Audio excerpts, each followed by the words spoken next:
আসসালামু আলাইকুম রহমতুল্লাহ। জানাজার নামাজ পড়ানোর সময় ইমাম সাহেবের ভূমিকা অত্যন্ত গুরুত্বপূর্ণ। জানাজার নামাজ সাধারণত 4 তাকবীরের মাধ্যমে সম্পন্ন হয়। ইমাম সাহেব নামাজের সময় নিম্ন ধাপগুলো অনুসরণ করেন। 1 নাম্বার, নিয়ত করা। ইমাম সাহেবের প্রথম জানাজার নামাজের জন্য নিয়ত করেন এবং বাকি সবাইকেও নিয়ত করতে বলেন। দ্বিতীয়, প্রথম তাকবীর বলেন। ইমাম সাহেব হাত উঠিয়ে বুকের উপর বাঁধেন এবং সবাইকে তা অনুসরণ করতে বলেন। প্রথম তাকবীরের পর সানা পড়ানো হয়। 3 নাম্বার,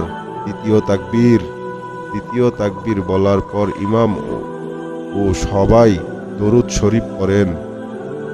4 নাম্বার, তৃতীয় তাকবীর বলার পর ইমাম আল্লাহর কাছে মৃত ব্যক্তির জন্য মাগফিরাত, দোয়া এবং জান্নাত কামনা করে দোয়া পড়েন, যা সবাই অনুসরণ করেন। 5 নাম্বার, চতুর্থ তাকবীর বলার পর ইমাম আল্লাহর কাছে সবার জন্য ক্ষমা ও মাগফিরাত কামনা করে এবং তারপর সালাম ফিরিয়ে নামাজ শেষ করেন।